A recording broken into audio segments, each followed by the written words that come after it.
LeBron James just received a huge contract update, and this could completely change the direction of the Los Angeles Lakers heading into the next NBA season. According to trusted NBA insider Shams Charania, who shared the news during an appearance on the Pat McAfee show, the King is expected to opt in to his massive $52.6 million player option. That's right, instead of testing free agency or negotiating a new contract, LeBron James is likely to stay in LA and play out the final year of his current deal. Leave your like and subscribe to the channel so you don't miss any updates. Now, it's important to note, the official deadline for that decision is June 29th, so there's still time for things to shift. But from what we're hearing, the most likely scenario is that LeBron remains a Laker, at least for one more season. And honestly, that makes a lot of sense. There had been speculation that James might decline the option to restructure a longer deal, potentially one that would give him more flexibility or even create cap space for the Lakers to make other moves.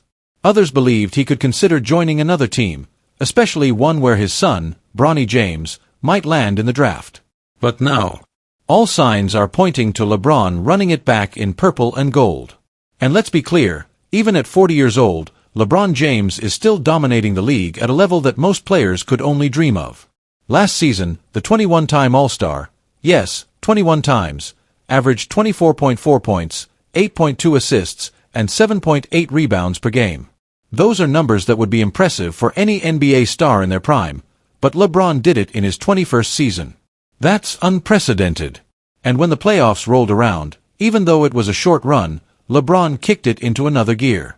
He averaged 25.4 points, 5.6 assists, 2 steals, and 9 rebounds per game in the postseason. He was the heart and soul of the team, battling every possession, leading by example, and proving once again that age is just a number. But here's where things get even more interesting.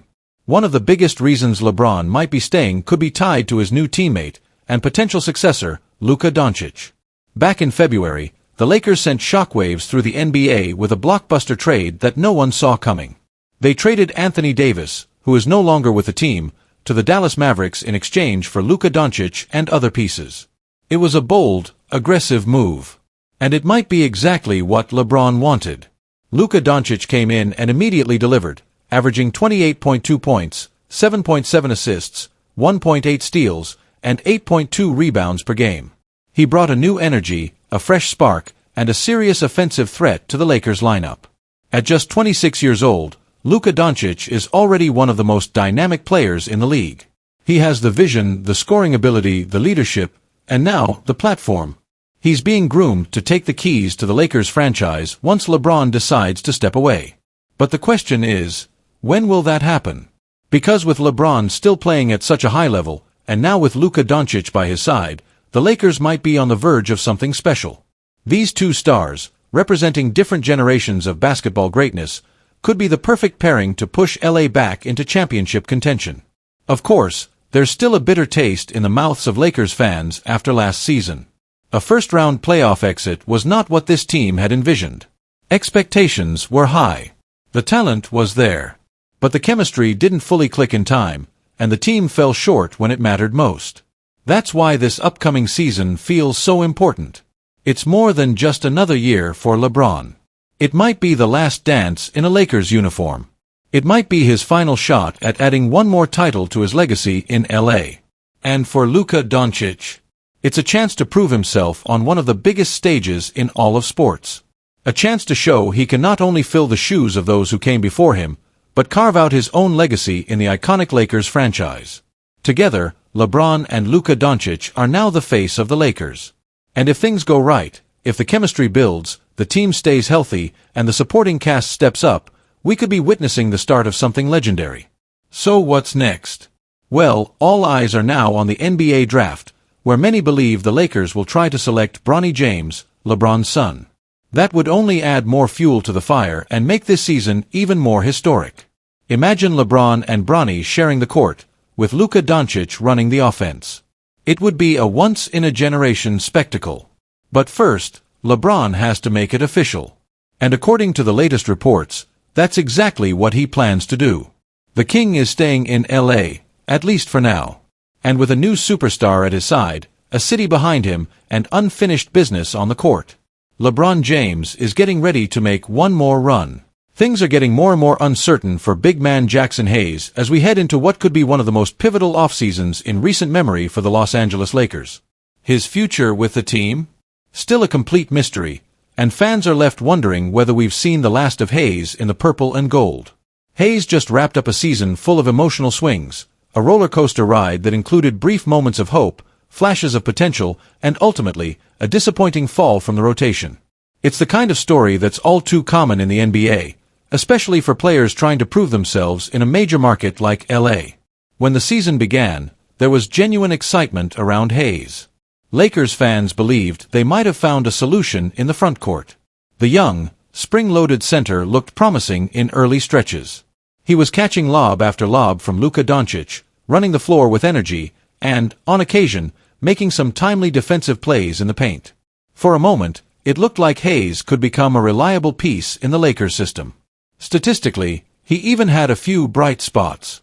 Hayes posted a career-high field goal percentage of 72.2%, showcasing just how efficient he could be around the rim. He also started 35 games this season, the most of his career, which signaled some level of trust from the coaching staff. But just as he seemed to be settling into a rhythm, the Lakers shifted gears, hard. Heading into the playoffs, the organization made it clear that they were going to prioritize speed, perimeter shooting, and smaller lineups. That change in philosophy came at Hayes' expense. He went from a starting role to being nearly invisible on the floor. In the postseason, Hayes saw action in only 4 games. And even then, his role was extremely limited, just 7.8 minutes per game, during which he averaged a mere 1.8 points and 2 rebounds. In most matchups, he was sent out to play a couple of minutes at the beginning of each half, and then quickly pulled in favor of more versatile forwards like Dorian Finney-Smith. It was a drastic drop, especially for someone who had logged significant minutes just weeks before. Now, Jackson Hayes enters free agency with more questions than answers. Will he return to Los Angeles? Or will the Lakers look elsewhere for a backup big man? Kobe Price of the Orange County Register recently weighed in on the issue, suggesting that Hayes' status is one of the more pressing storylines of the offseason. With former sharpshooter-turned-head coach J.J. Redick now steering the ship, every role on the roster is under review, and Hayes might not fit the vision Redick has in mind for this new-look Lakers squad. Let's take a deeper look at why Hayes' future is so uncertain. For all of his athleticism and raw potential, he hasn't shown the kind of consistency that teams, especially contenders, need at the center position. His rebounding numbers have always been a red flag. Despite standing nearly 7 feet tall, Hayes has never averaged more than 4.8 rebounds per game across a full season. That's well below expectations for someone at his size and position. Shot blocking. Same story. While Hayes was drafted with the hope that he could become a defensive anchor, he's never averaged even 1.0 block per game in his career. And in today's NBA, rim protection is non-negotiable for a big man looking to stay in a rotation. Then there's the offensive side of things. Hayes brings vertical spacing, sure, but that's about it. He doesn't stretch the floor. He's not a playmaker. He doesn't pass well. And unlike many of today's modern bigs, Hayes has yet to develop a reliable jump shot. When you're sharing the court with elite creators like Luka Doncic and LeBron James, spacing and basketball IQ matter a lot. With that in mind, it's easy to see why the Lakers might prefer to go in a different direction. They're clearly searching for a more rugged, versatile center. Someone who can rebound, defend multiple positions, knock down the occasional jumper, and help space the floor to create driving lanes for Doncic, LeBron, and Austin Reeves. That type of player simply isn't what Hayes has become in Los Angeles. At best, Jackson Hayes is viewed around the league as a backup center, a change-of-pace guy who can give you a burst of energy in limited minutes. But when it came time to play meaningful basketball this past postseason, Hayes found himself watching from the bench. That fact alone makes it unlikely we'll see him back in a Lakers uniform next season. Still, the NBA is a league of second chances. Hayes is young. He's athletic. He has tools. The question is whether a team, whether it's the Lakers or someone else, believes those tools can be refined into something more valuable. So, what's next for Jackson Hayes? Will he return to LA and get another opportunity to prove himself? Or will the Lakers move on and pursue a more polished option at the 5? One thing's for sure, the decision will speak volumes about where this Lakers team is headed, and who they believe can help them chase another championship. Stay tuned, Lakers Nation. This offseason is just getting started. Let's talk about a potential blockbuster move the Lakers could make this offseason. Everyone knows the Lakers are in the market for a center, and not just any center, but someone who can bring athleticism, rim protection, and a real physical presence inside. That's where Onyeka Okongwu comes in. Now here's the interesting part. Before the last trade deadline, reports say the Lakers actually called the Atlanta Hawks to check on Okongwu's availability. That was before they tried to trade for Charlotte's Mark Williams, a deal that ended up falling apart. But it shows LA has had its eyes on Okongwu for a while now. And honestly, there's a good reason for that. This past season, Okongwu stepped up big for Atlanta. The 24-year-old big man, originally out of USC, put up 13.4 points, 8.9 rebounds, and just under a block per game. He's been compared to Miami's Bam Adebayo, a bit undersized, but strong, athletic, and incredibly versatile on both ends of the court.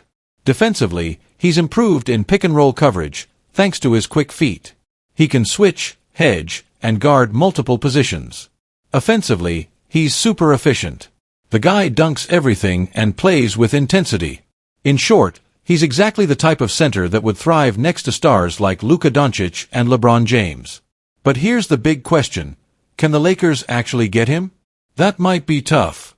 The Hawks are likely letting Clint Capella go in free agency, and Okongwu is still under contract on a very reasonable deal for the next 3 years.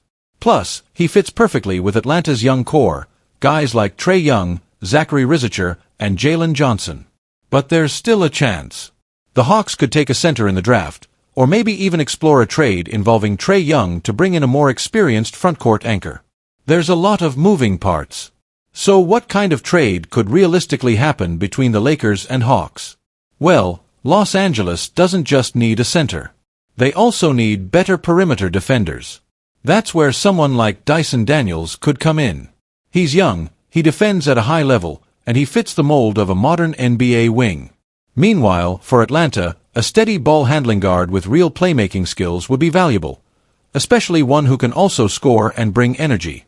That could make Austin Reeves the centerpiece of a potential deal. With Doncic and LeBron already running the offense, Reeves might be expendable in the right package. So here's one possible trade scenario. The Lakers would receive Onyeka Okongwu, Dyson Daniels, Kobe Buffkin. The Hawks would get Austin Reeves, Dalton Connect, Gabe Vincent, a 2026 first-round pick, a protected pick swap in 2028. From a financial standpoint, this deal works. Atlanta would gain a proven wing in Reeves, a sharpshooter with upside in Connect, a veteran guard in Vincent, and 2 key future assets. That's a solid haul for a team looking to retool around youth. On the Lakers side, Okongwu would immediately solve their need at the center position. He's from Southern California, he fits their style, and he brings a tough, athletic presence in the paint. Dyson Daniels gives them a big-time defensive upgrade on the wing. And Kobe Buffkin, who played at Michigan just like GM Rob Pelinka, was reportedly on LA's radar before the 2023 draft. He could develop into a reliable two-way player. So, will the Lakers actually pull the trigger? It's hard to say. But one thing is clear, they're looking to reshape this roster in a big way. Adding youth, defense, and athleticism is a top priority, and a deal like this checks all the boxes. Simply put, the Lakers must find a young co-star to support Luka Doncic in the long run, without sacrificing their competitiveness right now. One name that keeps coming up as a perfect fit is Memphis Grizzlies' big man, Jaren Jackson Jr. Landing Jackson won't be easy. It would take a big trade package to bring him to Los Angeles. But from the Lakers' perspective, it could be worth every asset they give up. Jackson offers rim protection and outside shooting, a combination that fits perfectly alongside Doncic's game. And at just 25 years old, he still has room to grow. Imagine a short-term big three of Doncic, LeBron, and Jackson, a lineup that could seriously challenge for a championship. Then, when LeBron retires, Doncic and Jackson would form a dynamic duo with a very high ceiling. Jackson is also incredibly versatile. He can play center but might be better long-term as a power forward, especially since he's not a dominant rebounder. If head coach J.J. Redick opts for a smaller, faster lineup, Jackson's ability to protect the rim and hit pick-and-pop threes makes him ideal. He's similar to Miles Turner for the Indiana Pacers, a defensive force who can stretch the floor. But Jackson may have an even higher ceiling. 2 seasons ago, he was named Defensive Player of the Year at just 23. Since then, his offense has improved significantly. Last season, he shot 49% from the field, 38% from three-point range, and 78% from the free throw line. Jackson checks many boxes. He's a modern big man who can defend and score, without some of the weaknesses other playoff bigs have. Of course, acquiring him won't come cheap. The Lakers would likely need to include Austin Reeves in a trade, a tough loss for fans, but a move that might be necessary. Many have questioned whether Reeves fits long-term alongside Doncic, so this trade could clear up that debate. While it might sound like a pipe dream, it's at least possible the Lakers could make this move. They have the assets, and given Jackson's contract situation and Memphis plans, the timing might be right. If the Lakers want to set Luka Doncic up with the perfect co-star, for now and the future, Jaren Jackson Jr. could be that player. And if Rob Pelinka is serious about building another championship team, this could be the bold move to make it happen. The Portland Trail Blazers see an opportunity to take advantage of the Los Angeles Lakers' urgent need for a center this offseason. According to Bailey Bassett from Clutch Points, the Blazers could turn that desperation into a trade that lands them a valuable package led by Austin Reeves, while sending Deandre Ayton and 2 second-round picks to the Lakers. Here's the full breakdown of the proposed deal. Portland Trail Blazers receive Austin Reeves, Maxi Kleber, Gabe Vincent. Los Angeles Lakers receive Deandre Ayton, 2 second-round draft picks. Bassett calls Ayton arguably the best center available for the Lakers who could realistically be moved this offseason. While Ayton might not be the top center on the market overall, he stands out among the realistic options. Portland's general manager, Joe Cronin, is likely open to moving Ayton this summer. His massive $35.6 million salary expires after the 2025-26 season, and Donovan Clingan's strong all-rookie performance has established him as the Blazers' long-term starting center. For the Lakers, trading Austin Reeves won't be easy. He's not the perfect backcourt partner for Luka Doncic, but he's a skilled guard and a fan favorite. Still, the Lakers' pressing need for a big man could push them to consider the trade. But acquiring Ayton would be a short-term fix at best, as the Lakers would either need to overpay to keep him or risk losing him next summer. The Lakers have surprised everyone by landing superstars in unexpected ways, especially now with Luka on the roster. But is it wise to limit their salary cap flexibility by locking in Ayton to a long-term deal? If they want to maximize what could be the final championship window with LeBron James and Luka Doncic, a win-now move like this makes sense. But Reeves should only be part of the trade if the Lakers are getting a long-term asset back. For Portland, this deal would be a huge win. They'd land a talented offensive guard in exchange for 2 second-round picks. Ayton's contract makes him a neutral asset because of its size and length. Meanwhile, Maxi Kleber and Gabe Vincent are both on expiring contracts worth around $11 million combined. The Blazers could let them walk next summer, just as they likely would with Ayton. Reeves has a player option for $14.9 million in 2026-27, which he's expected to decline, aiming for a bigger contract. So the Blazers would also have to think about their long-term plans with him. But between paying too much for Ayton or taking Reeves, the latter fits better with Portland's roster needs and talent level. Adding Reeves might slow Shaedon Sharpe's development, but it would also fix Portland's 2 biggest problems: lack of shooting and playmaking. Last season, Reeves averaged 20.2 points, 5.8 assists, and 4.5 rebounds per game, while shooting an efficient 46% from the field, 38% from beyond the arc, and 88% from the free throw line. This isn't a perfect trade, but it's a smart, low-risk move that makes a lot of sense. And if Reeves doesn't fit the Blazers' core or Sharpe takes a big leap forward, they can simply let him walk without any major downside.